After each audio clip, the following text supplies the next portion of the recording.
Syrian government forces have bombarded civilian targets in the northwestern province of Idlib, the last significant opposition-controlled region in the country.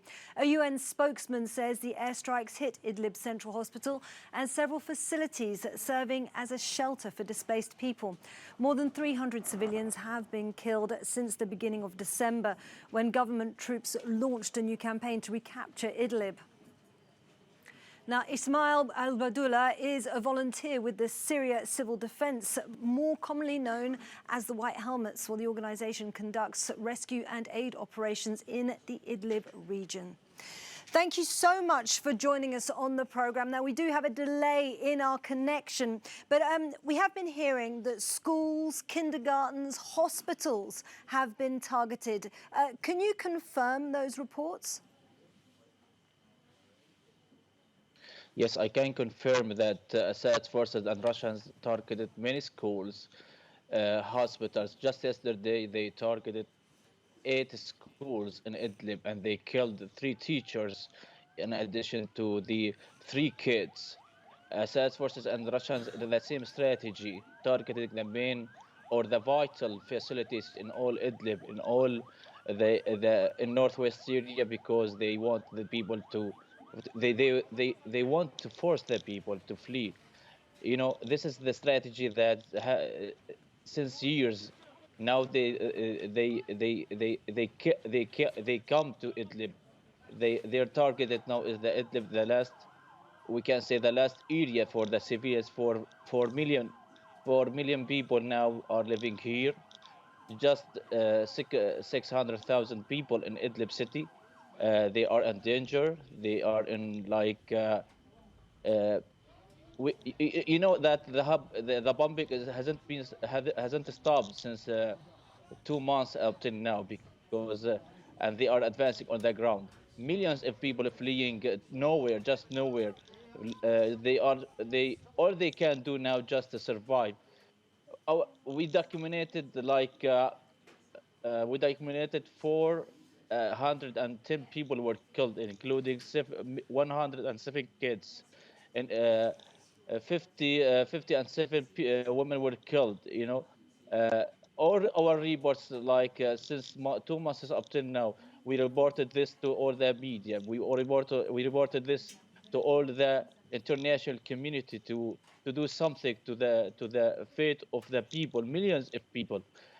Now they are fleeing, as you see, in tents, in nowhere. They are sleeping nowhere. A week ago, seven kids died of the cold.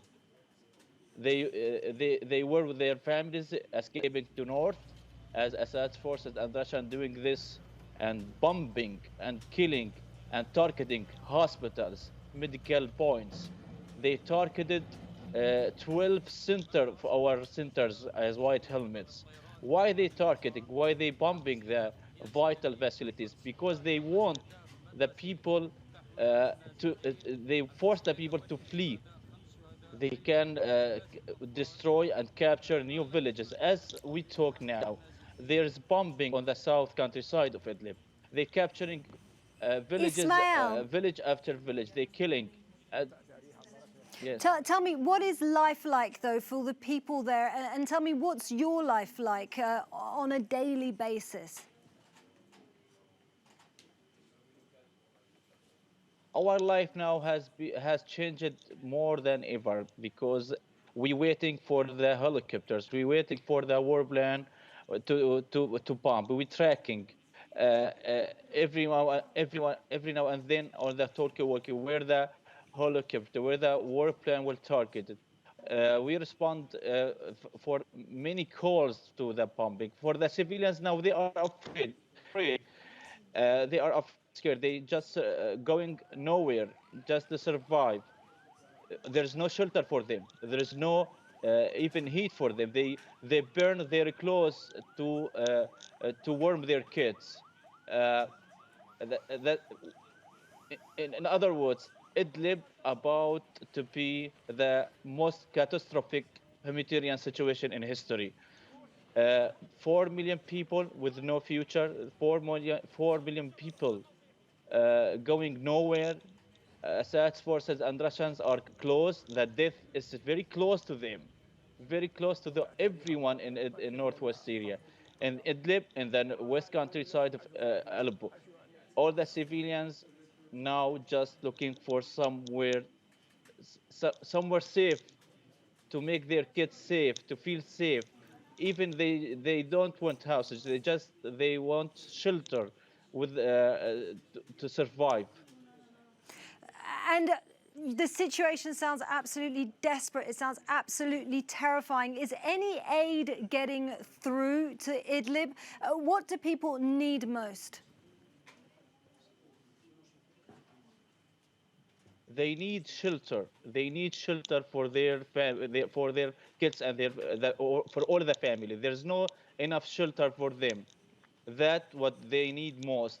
There's aid for the people, but it's not enough. It's not enough for the millions. It's not enough for the thousands of families now fleeing in the streets.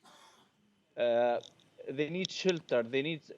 We need the first thing we need, just to put something, to put pressure on the, on the government, people who can call the shots for immediate ceasefire, to stop this strategy, to stop this bombing, to stop this killing, to save the kids. Civilians here in northwest Syria have the right to live, have the right to live in normal life like all the people.